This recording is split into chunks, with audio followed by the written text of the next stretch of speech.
God's Law of Adjustment by Adam H. Dickey. Men sometimes find themselves in situations which seem utterly hopeless, but in every case there is a sure way out. The Bible assures us that God will rescue men from the most terrible dangers and the most baffling crises. God will do so through His laws, which exercise absolute and harmonious control of the universe, and because of His limitless love for His children. But to avail ourselves of this ever-present help, we must understand that these laws exist. Man lives by divine decree. He is created, governed, supported, and controlled in accord with the law of God. Law means or implies a rule that is established and maintained by power, that which possesses permanence and stability, that which is unchanging, unyielding, and continuous, the same yesterday and today and forever. The efficiency of law rests entirely in the power that enforces it. A law so-called that is incapable of being enforced is not law, and bears no relationship to law. God is the only creator, the only lawmaker. All things were made by Him, and without Him was not anything made that was made. All the power, action, intelligence, life, and government in the universe belong to God, and have always belonged to Him.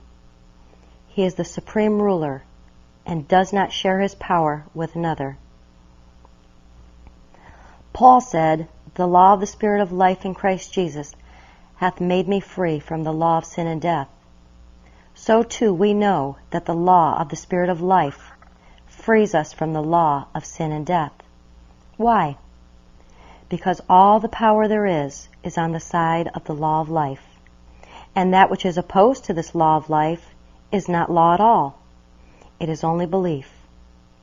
In other words, every law of God has behind it infinite power to enforce it, while the so-called law of sin and death has no foundation, has nothing back of it that it can depend upon. When we understandingly declare that the law of God is present and is in operation, we have invoked or brought into action the whole law and the power of God. We have declared the truth, God's truth, and that truth of God is the law of annihilation, obliteration, and elimination to everything that is unlike Him. When we have stated this truth and applied it, as taught in Christian Science, to any discordant belief with which we are confronted, we have done all that we can do and all that is necessary for us to do in the destruction of any manifestation of error that ever claimed to exist. Error, which has no place in divine mind, claims to exist in human thought. When we have put it out of human thought, we have driven it out of the only place where it ever pretended to have a foothold, and thereafter, to us, it becomes nothing. There is a law of God that is applicable to every conceivable phase of human experience, and no situation or condition can present itself to mortal thought which can possibly exist outside of the direct influence of this infinite law. The effect of the operation of law is always to correct and govern, to harmonize and adjust. Whatever is out of order or discordant can have no basic principle of its own, but must come under the direct government of God through what might be termed God's law of adjustment. We are not responsible for the carrying out of this law. In fact, we can do nothing in any way to increase, stimulate, or intensify the action or operation of divine mind, since it is constantly present, always operative, and never ceases to assert and declare itself when rightly appealed to. All we have to do is to scientifically bring this law of adjustment into contact with our unfinished problem. And when we have done this, we have performed our full duty. Someone might say, how can the law of God operating mentally affect my problem, which is physical? This is easily understood when it is realized that the problem is not physical, but mental. First, we must know that all is mind, and that there is no such thing as matter, and thus exclude from thought the offending material sense. The original definition of the word disease is lack of ease, discomfort, uneasiness, trouble, disquiet, annoyance, injury. Disease, says Mary Baker Eddy, the discoverer and founder of Christian Science, is an image of thought externalized. The mental state is called a material state. Whatever is cherished in mortal mind as the physical condition is imaged forth on the body. This also applies to heat, cold, hunger, poverty, or any form of discord, all of which are mental, though mortal mind regards them as material states. It therefore can easily be seen how the law of God, which is mental, can be applied to a physical problem. In reality, the problem is not physical, but purely mental, and is the direct result of some thought cherished in mortal mind. If a man were drowning in mid-ocean with apparently no human help at hand, there is a law of God which, when rightly appealed to, would bring about this rescue. Does the reader doubt this? Then he must believe that it is possible for man to find himself in a condition where God cannot help him. If one were in a burning building, or a railroad accident, or if he were in a den of lions, there is a law of God which could at once adjust the apparent material circumstances so as to bring about his complete deliverance. It is not necessary for us to know in each individual case just what this law of God is, nor how it is going to operate, and an attempted investigation into the why and wherefore might only serve to interfere with its operation and hinder the demonstration.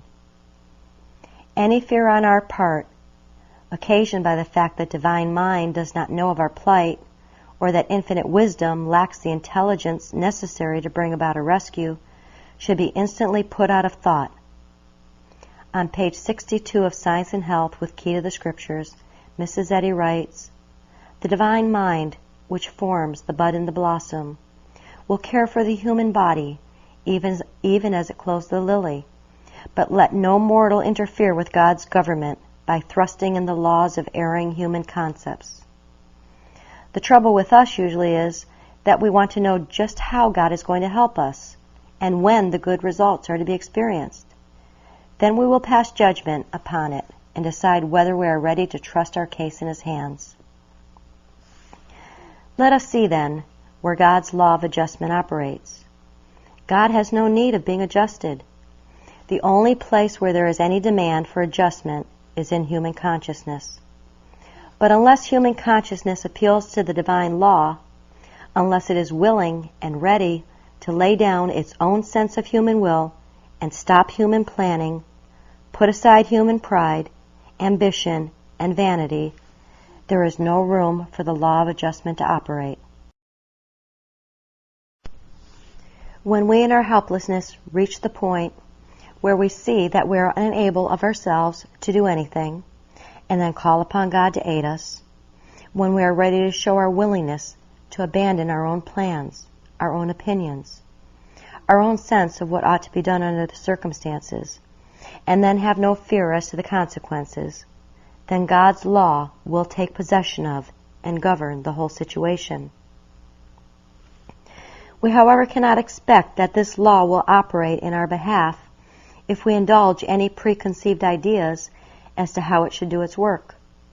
We must completely abandon our own view of things and say, "Not my will, but thine be done." If this step is taken with confidence and a full trust that God is capable of taking care of every circumstance, then no power on earth can prevent the natural, rightful, and legitimate adjustment of all discordant conditions. This law of adjustment is the universal law of love, which bestows its blessings on all alike. It does not take from one and give to another. It does not withhold itself under any circumstances, but is ready and waiting to operate as soon as the invitation is given and human will is set aside. Whatever holds human thought in line with unself-love, our leader says, receives directly the divine power. When we reach the point where we can in confidence and in trust leave everything to the settlement of God's law of adjustment, it will immediately relieve us of all sense of personal responsibility, remove anxiety and fear, and bring peace, comfort, and the assurance of God's protecting care. The most satisfying and comforting sense of peace and joy always follows the willingness on our part to allow God to control every situation for us through His law of adjustment. When we understand that infinite mind is the ruler of the universe, that every idea of God is forever in its proper place, that no condition or circumstance can arise whereby a mistake can find lodgment in God's plan, then we have the complete assurance that God is capable of adjusting everything as it should be. The fact is that all things are already in their rightful place, that no interference or lack of adjustment can really occur. It is only to the unenlightened human sense that there can be any such thing as discord. God's universe is always in perfect adjustment, and all of His ideas work together forever in perfect harmony. When we are willing to give up our frightened and uncertain sense of things and let the divine mind govern, then and then only shall we behold that all things work together for good to them that love God. The discord which seems to be apparent is only what mortal mind believes, whether it be sickness, discomfort, annoyance, or trouble of any kind. When we are willing to relinquish our present views, even though we may believe we are in the right and another in the wrong, we shall not suffer by laying down our human opinions, but rather find that the law of God is ready and active in the right adjustment of everything involved. It may sometimes seem hard when we feel that we are pressed or imposed upon to stop resisting, but if our faith in the power of truth to adjust all things is sufficient, we should be glad of the opportunity to relinquish our claims and place our trust in infinite wisdom, which will adjust everything according to its own unerring law. There is no such thing as failure in the divine mind. God is never defeated, and those who stand with Him will always receive the benefits of a victory over error. What then are we to do when we find ourselves involved in a controversy, in a dispute, or in an unpleasant situation of any kind? What are we to do when we have been attacked and maligned, misrepresented, or abused? Should we endeavor to return in kind what has been done to us? This would not be appealing to God's law of adjustment. So long as we endeavor to settle the difficulty ourselves, we are interfering with the action of the law of God. Under any circumstance of this kind, it will avail us nothing to fight back. We simply show our human weakness when we take the matter into our own hands and attempt either to punish our enemies or to extricate ourselves through any virtue of our own. When there seem to be two ways of working out a problem in business or in any of the various walks of life, and we decide on a way which seems best, how can we tell when there are so many arguments against that way, whether the decision is based on error or truth? Here is a question which can be decided only through the demonstration of God's law of adjustment. There are times when human wisdom is inadequate to tell us just what is the right thing to be done. Under such circumstances, we should pray humbly for divine guidance, and then choose that which seems to be in accord with our highest sense of right, knowing that God's law of adjustment regulates and governs all things.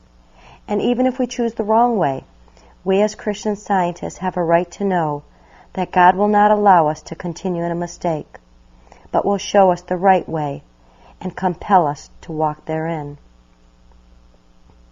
When we have reached the point where we are willing to do what seems to us the best and then leave the problem with God, knowing that He will adjust everything according to His unchanging law, we can then withdraw ourselves entirely from the proposition, drop all sense of responsibility, and feel secure in the knowledge that God corrects and governs all things righteously.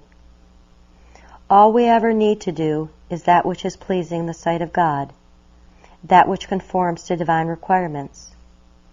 If our good is evilly spoken of, this does not affect the situation in any degree, since God does not hold us accountable for the action of others.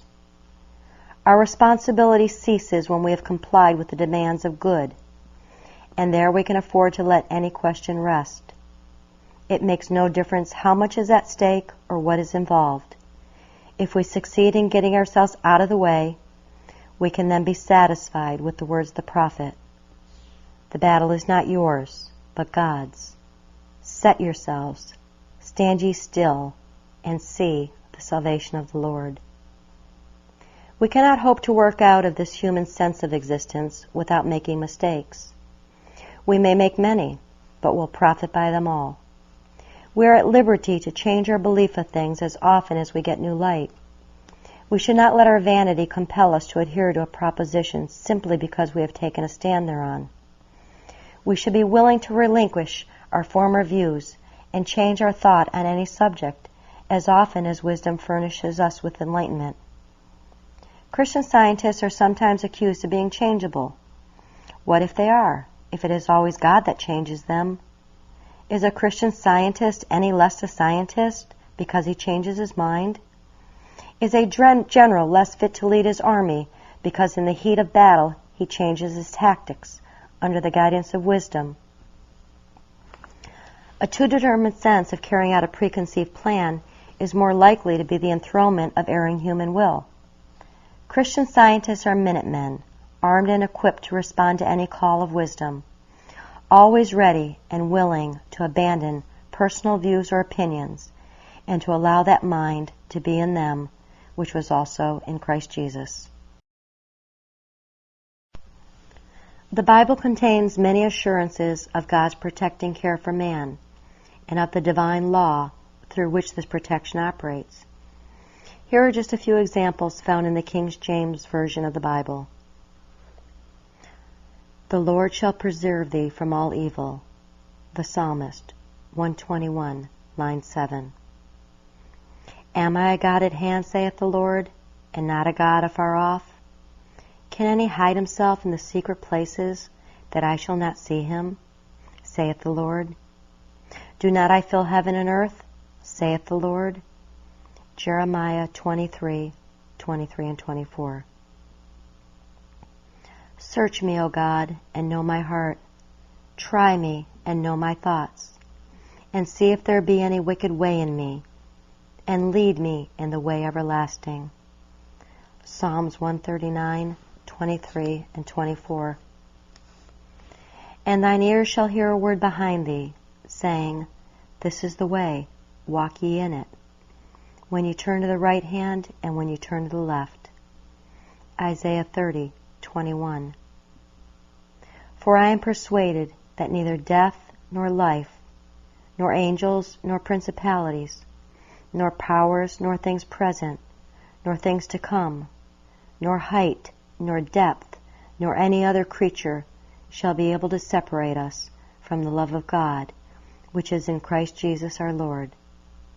Paul, Romans 8, 38 and 39.